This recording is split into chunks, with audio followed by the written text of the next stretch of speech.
We will first hear from the two students who were actually able to start their Fulbrights last fall. It has sometimes, it's sometimes hard to go first, but I'm sure that Rachel is up for the challenge. Rachel Britton joined us in the fall and comes from SUNY, State University of New York. She is here to study Icelandic as a second language at the University of Iceland.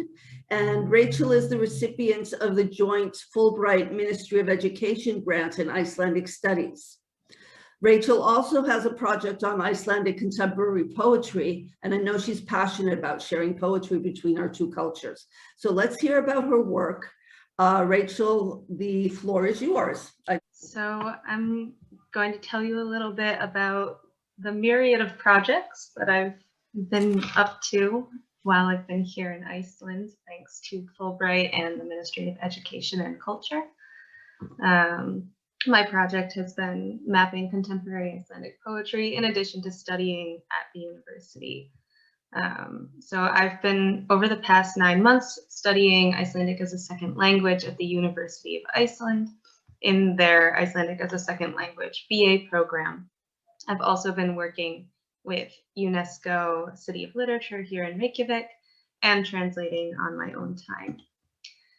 Thanks to the Árni Magnússon Institute for Icelandic Studies, I've been able to study full-time at the university, and we take, in the first year, 3 classes per semester. Those are Íslenskt mál, málfræði, Talfjálfun, and then I elected to take a class in Icelandic culture as well. So these are Icelandic language, grammar studies, and conversational practice.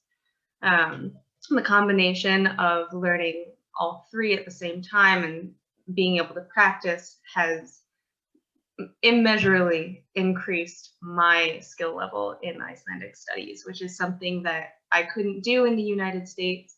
There are really no resources because you can't immerse yourself in a language that only slightly over 300,000 people speak outside of the country. So the progress that I've been able to make here has been studying Icelandic literature.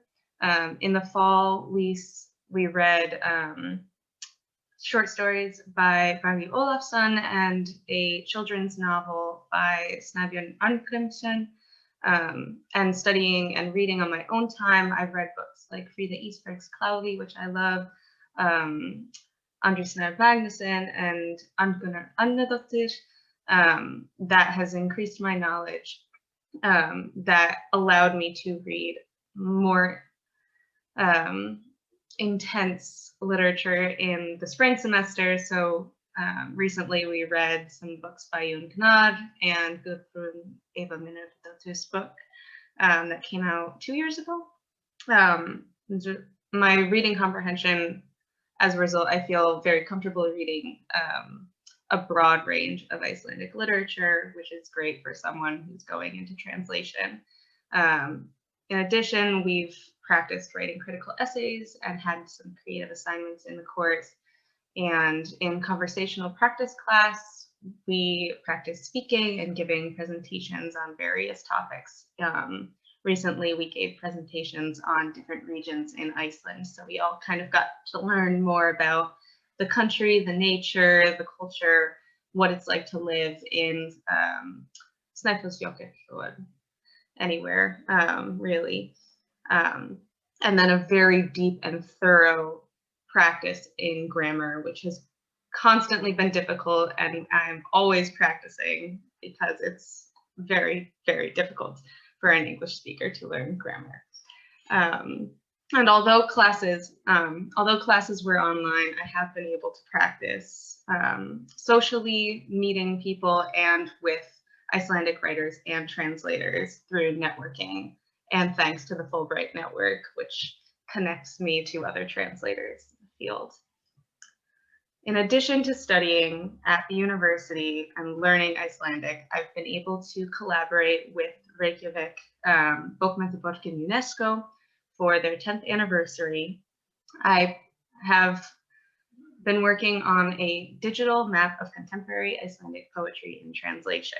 So what this will be is a map that looks kind of like this, using Google Maps, which is the software that Bókmenntaborgin uses.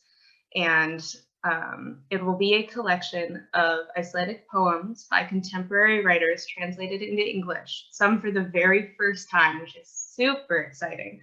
And the purpose is to allow travelers to Iceland, as well as just anyone interested in Reykjavik and Icelandic literature, to engage with the country's literature, language, and culture while they're here in Iceland, because so much of the emphasis has historically been on the nature. And it's so important for travelers to also know that this is such a rich cultural and literary society and culture.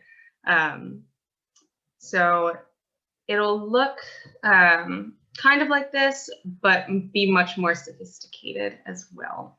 A selection of the poets who will be and have been translated so far for the project are here. They include Gerður Kristný, Hallgrímur Helgason, Kristín Svava Tómasdóttir, some of my favorite poets. I'm so excited to share this with everyone when it comes out.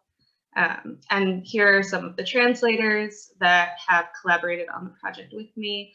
I'm happy that Meg Matic and Larissa Kaiser and Philip Roughton, who are all Fulbright alums, are also participating. And it's going to be great. So excited. So I can share with you a little preview. I've done a mock-up. Can you see my screen? Okay. I've done a little bit of a mock-up. It'll be much more sophisticated than this, but I thought I might share with you kind of what it will look like and a poem. So I believe this is the one that I want. This is a translation of Gerður Kristný's poem Ægisíða. So we've pinned it to the location where people might be walking. They'll be able to open this up in an app, and then they can read the poem. This one does not have the original, but it will also have the original poem in Icelandic. It's a beautiful Rachel, poem. just to tell you, we're actually not able to see your screen. You're not? Okay. No. New share.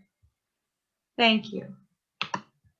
You might actually have to take down the slide that you're using, actually. Yeah. Can you see now? We can see Google Maps, yes? Yes. Yeah. So here is Gerður's poem. So we've pinned it to this location where someone can walk along Ægisíða, which is a beautiful southern side walk. And you'll be able to read the poem translated into English. This one does not, because I mocked it up by myself. It will also have the original.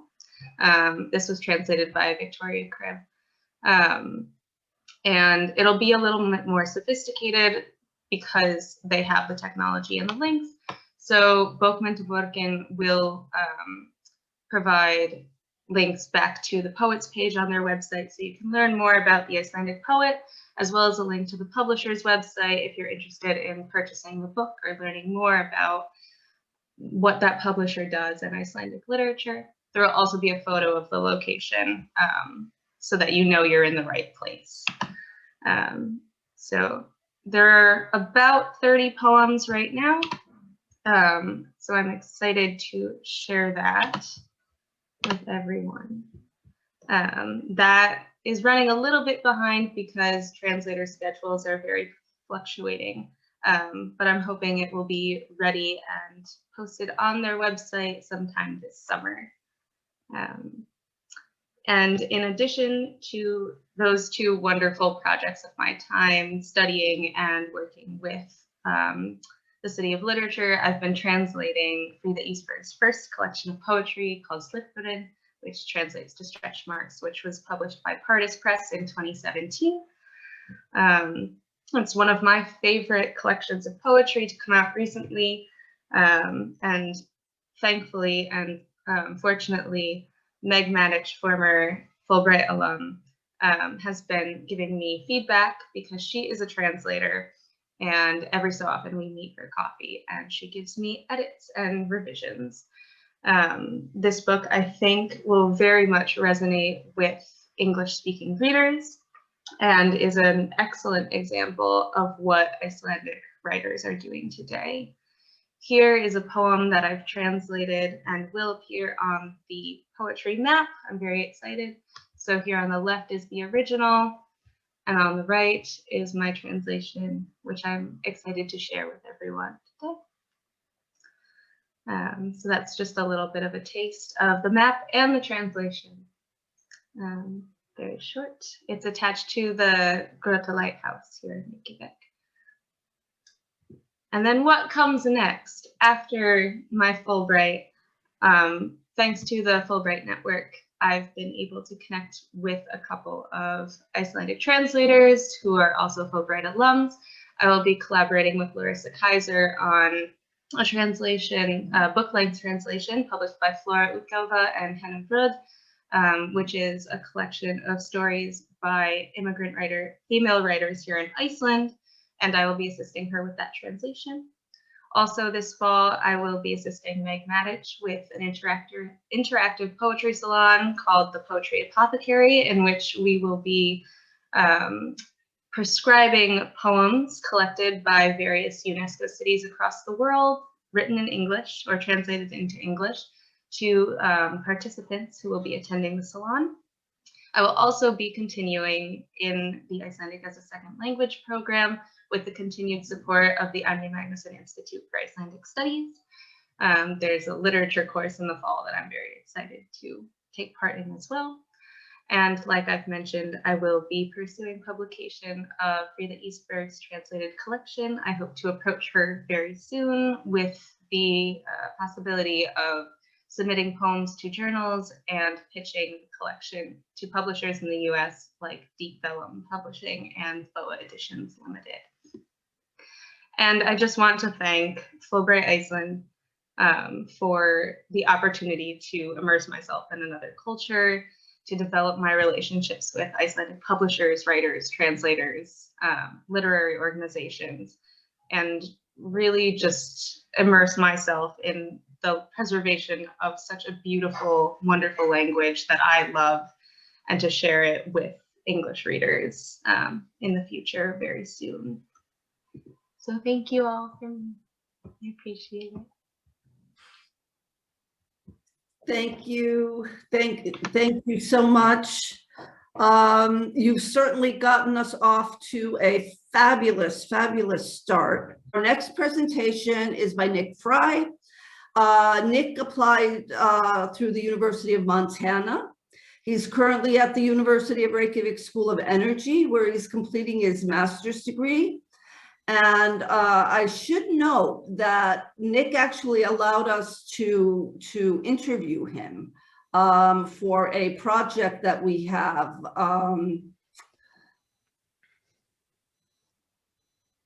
Where we're profiling grantees. So if you haven't seen that video yet, it's available on our website and on our YouTube channel, and I highly recommend it. But now you get to see him in person. So let's hear from Nick and what he has to say. I'm going to stop share. That at least went well this time. So the floor is yours, Nick. Okay, thank you, Belinda. So, hi everybody. I am Nicholas Fry, student grantee and student at Reykjavik University, Iceland School of Energy, with a degree in, or pursuit of a degree in sustainable energy sciences and a specialization in geothermal energy systems. In the context of the Fulbright, I was studying geothermal systems for rural US communities using the Icelandic model, essentially. Excuse me. The program itself over at the university is largely put on by ISOR, Icelandic Geosurvey, Landsverken or Landsnet. These are the people that bring the power to the Icelanders. So we studied everything from hydrothermal to geothermal, as well as district energy systems.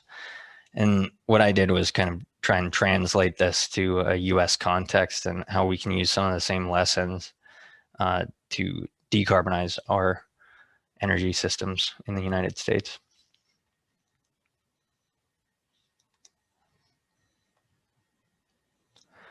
So I'm going to introduce you to the problem, how I think geothermal systems can solve some of this problem, where district energy systems fit into geothermal systems, what that looks like in Iceland and America, and then how the two relate to each other, and what the rural potential is for geothermal district energy, particularly in the United States, because we know that this is possible based on what Iceland has been able to accomplish.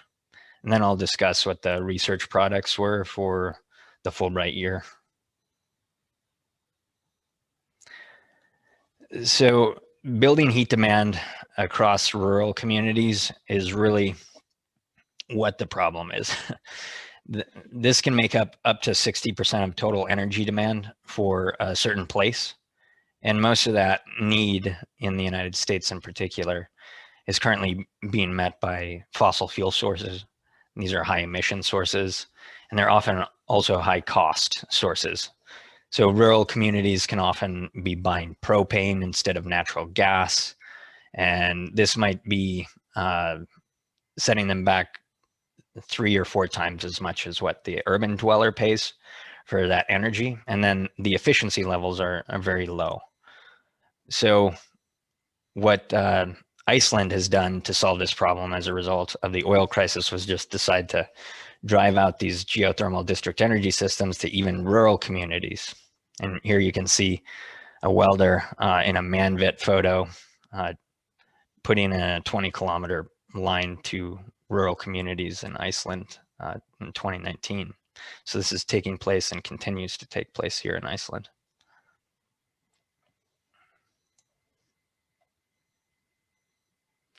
So what are geothermal systems generally? You can classify them based on temperature, or if you're a nerd, you can classify them based on enthalpy. So this is low temperature systems is really what I look at, which is typically below 90 degrees Celsius.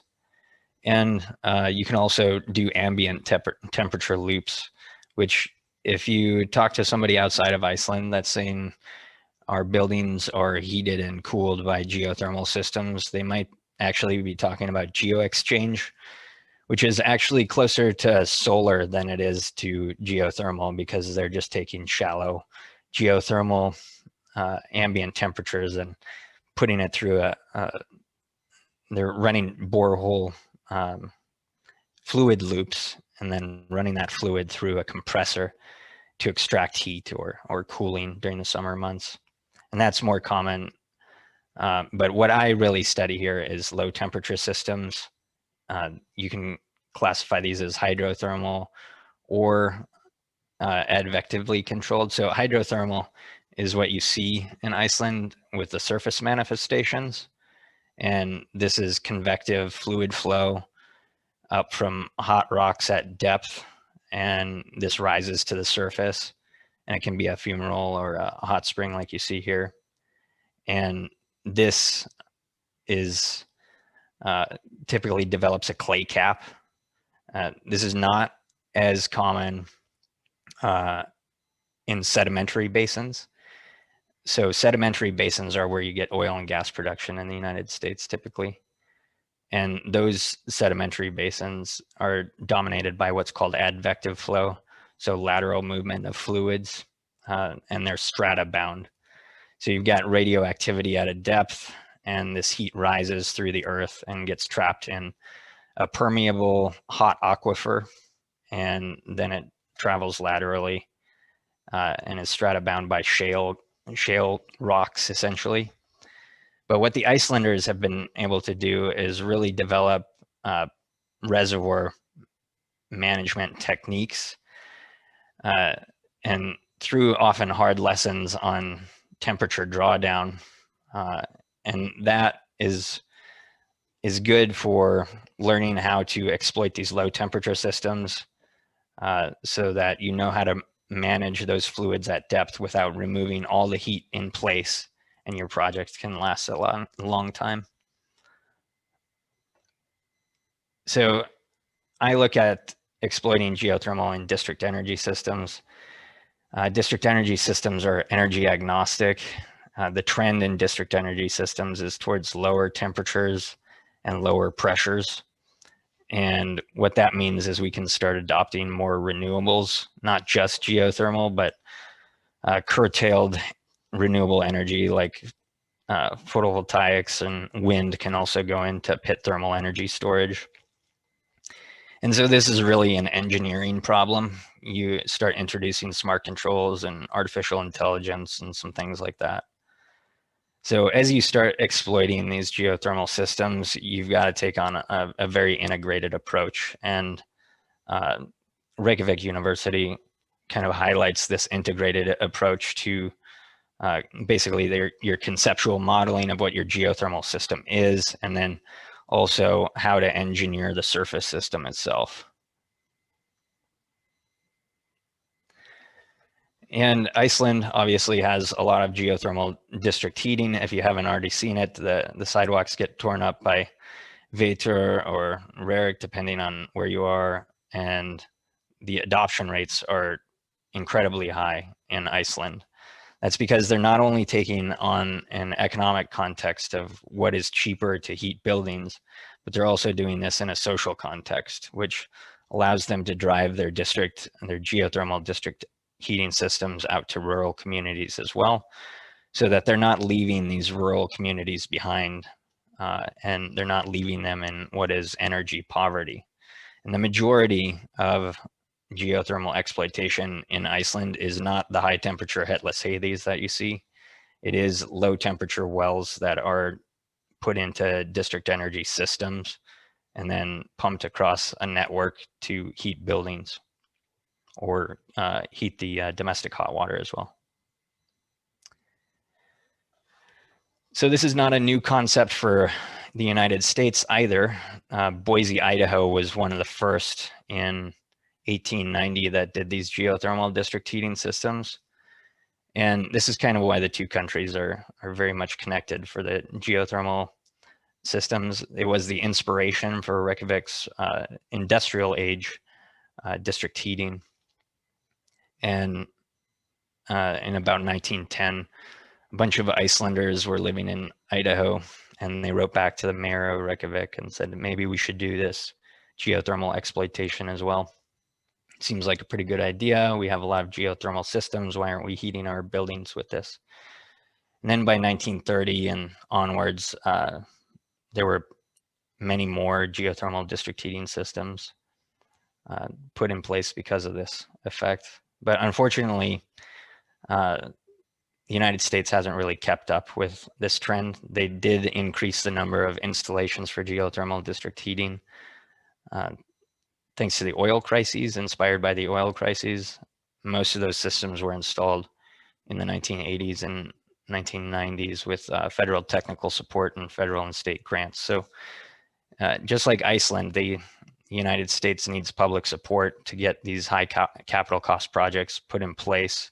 But once the infrastructure systems are in place, then these systems they'll last 50 to 100 years or more.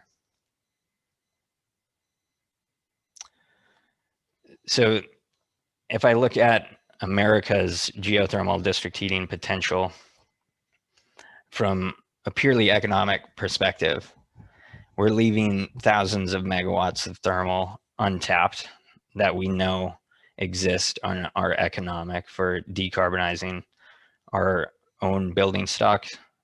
And this is what I spent the year studying in Montana, Idaho, North Dakota, and Washington State. Most of the geothermal in the United States looks like what the picture is on the right, which is just exploitation for hot springs, pool developments, and resorts, which is not fully taking advantage, obviously, of what a geothermal resource can do for you. if these are close to communities, you can decarbonize the building stock heat demand, and that includes space heating and domestic hot water.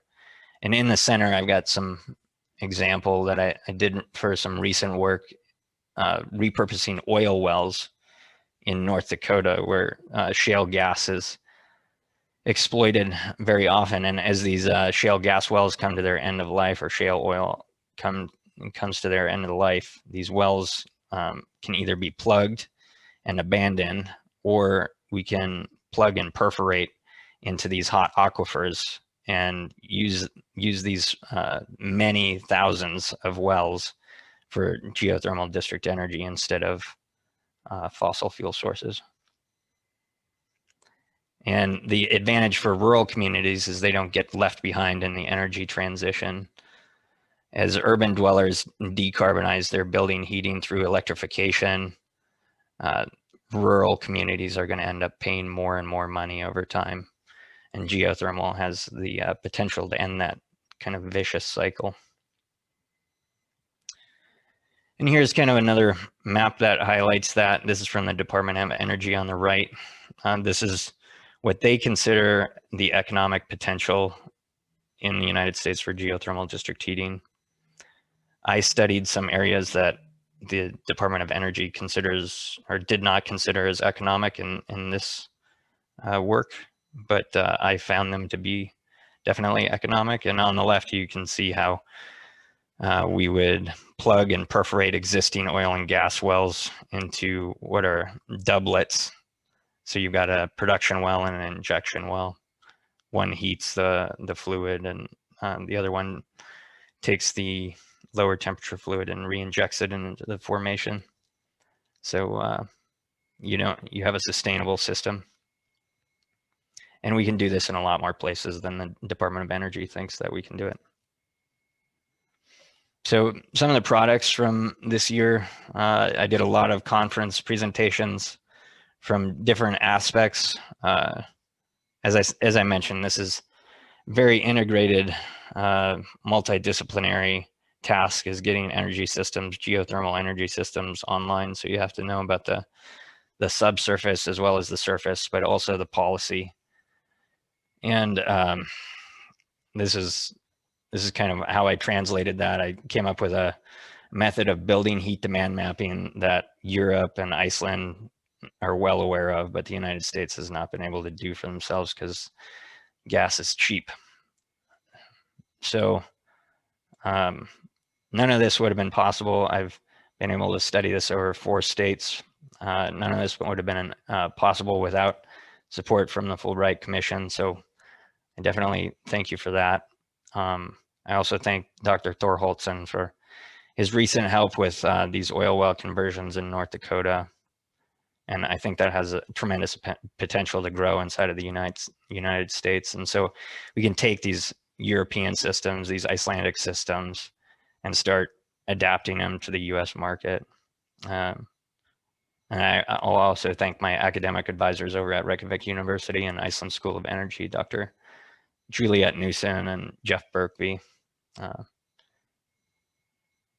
Kind of leave it there. Feel free to ask questions. I know this is a kind of diverse audience, but there's my contact information, and the website at the bottom is for the most recent project I did for that oil well conversion, which is kind of an interesting project in collaboration with the University of North Dakota. All right, thank you very much.